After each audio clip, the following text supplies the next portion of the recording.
ಕಳೆದ 20 ವರ್ಷಗಳಿಂದ ನಾನೊಬ್ಬ ಯೋಗ ಶಿಕ್ಷಕಿ. ಮೈಸೂರಿನ ಮ್ಯಾಟ್ ಮೇಲೆ ಸಾವಿರಾರು ಜನರ ಉಸಿರು, ನೋವು, ನಗು, ಮೌನ ಎಲ್ಲವನ್ನೂ ಹತ್ತಿರದಿಂದ ನೋಡಿದ್ದೇನೆ.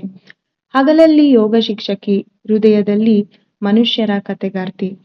20 ವರ್ಷಗಳ ನನ್ನ ವೃತ್ತಿ ಜೀವನದಲ್ಲಿ ನಾನು ಕಂಡ ಸತ್ಯವೇನೆಂದರೆ, ಗುಣವಾಗೋದು ಭಂಗಿಯಿಂದ ಶುರುವಾದರೂ ಪೂರ್ತಿಯಾಗೋದು ಕತೆ ಕೇಳಿದಾಗ, ಕೇಳಿಸಿಕೊಂಡಾಗ. ದೇಹ ಎಂದಿಗೂ ಸುಳ್ಳು ಹೇಳಲ್ಲ, ಆದರೆ ನಮ್ಮೊಳಗಿನ ಕತೆಗಳಿಗೆ ದನಿ ಬೇಕು, ಜಾಗ ಬೇಕು, ಹಾಗೆ ಕೇಳಿಸಿಕೊಳ್ಳಲು ನಿಮ್ಮ ಕಿವಿಗಳು ಬೇಕು. ನಮಸ್ಕಾರ, ನಾನು ಮಂಜುಶ್ರೀ. ಇದು ನನ್ನ ಹೊಸ YouTube podcast channel talks with Manjushree. ಉಸಿರಿಗೂ ಕತೆಗೂ ಒಂದೇ ವೇದಿಕೆ. ನನ್ನ ಈ ಹೊಸ ಪ್ರಯತ್ನಕ್ಕೆ ನಿಮ್ಮೆಲ್ಲರ ಬೆಂಬಲ ಬೇಕು. ಹಾಗೆ ನನ್ನ ಹೊಸ ಯೂಟ್ಯೂಬ್ ಚಾನೆಲ್ಗೆ ದಯವಿಟ್ಟು ಸಬ್ಸ್ಕ್ರೈಬ್ ಮಾಡಿ.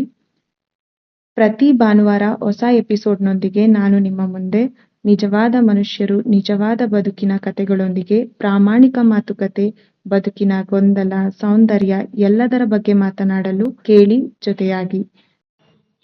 ಟಾಕ್ಸ್ ವಿತ್ ಮಂಜುಶ್ರೀ, ನಿಜ ಮನುಷ್ಯರ ಡಾಕ್ಯುಮೆಂಟರಿ. Thank you.